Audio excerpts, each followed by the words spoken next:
And I think that noir has a place at your table in tabletop role playing games because I started thinking about it. And it's really interesting that something else happened. I'll bring it up in a second. But the reason I made this connection, I was watching movies last week, and I rewatched Watchmen, which is my #2 movie of all time, and I'm like, and that's where I thought about it. I'm like, oh man, this is a noir film. It hadn't occurred to me before last week that Watchmen was a noir film. Yeah. And then I thought about it. I'm like, oh man, my top 2 films are noir.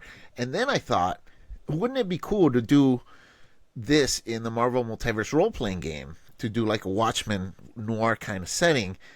And then I thought, well, if you can do it there, why can't you do it in fantasy role-playing? How would that work? I started thinking about it. I'm like, you could actually bring all of these elements to a fantasy role-playing setting, and it, I think, would work really, really, really well.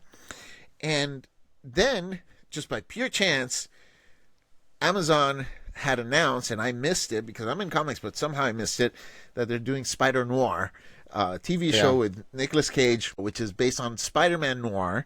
And I don't know why they changed the name from Spider-Man Noir to just Spider-Noir. Maybe so it could be shorter. Because of the partnership between Marvel and Sony, because of the Marvel Universe or MCU or whatever. So, anyways, yeah. That's why. So Spider-Noir is coming out, and they're doing a black and white, and then they're doing a full color. So again, noir is traditionally in black and white, but you can have it in color, and I think both would work. So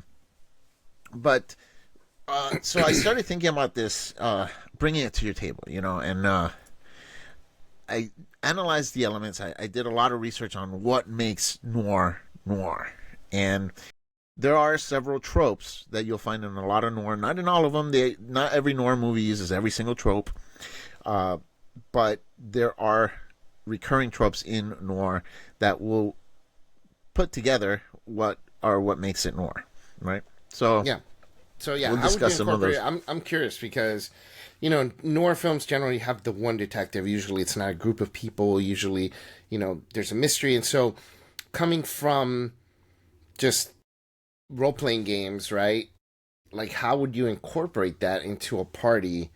Or into an adventure game where there's a lot of combat and things like that. Yeah, I mean, I guess some of them don't have to have a lot of combat. Right, but that's what I was going to mention. So, like, not every element of noir has to be brought in to make it a noir story, right? So, for example, Casablanca, there's no detective in Casablanca, but it's still a noir story.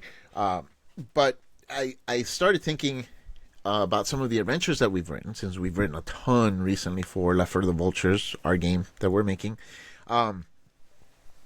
And one of the stories that I wrote, which is called In Their Veins, you end up uncovering this conspiracy, right, during your investigation. It's kind of an investigation type adventure, and you start to uncover a mystery.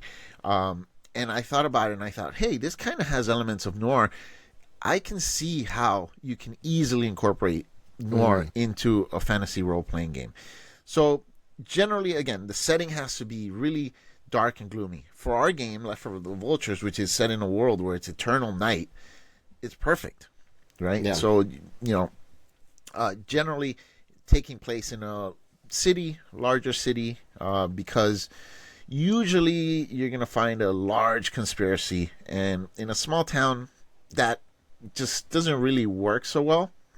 Again, it doesn't have to include a conspiracy, but generally you would. So that would be probably the overarching theme. And mystery is probably number one. So you're always going to want to have a mystery. And mystery is what draws in the viewers in a noir film and what gets them really involved, because people like to solve puzzles, right? Yeah. So they like to guess and prove that they were right at the end, or if they weren't right and there's a real big twist, then they love to be surprised too. So yeah, you like to be right, but also you like a surprise that actually surprises you, right? Not something that's like a trope. So when Scream came out, people were really fascinated by the twist at the end, Yeah. So there's usually, you'll find a red herring in noir, red herring being something that you thought, or that the main character thought was the solution to the puzzle, and ends up being something that isn't actually the solution, right? He was misled by the clues pointed to something, but it really wasn't that thing.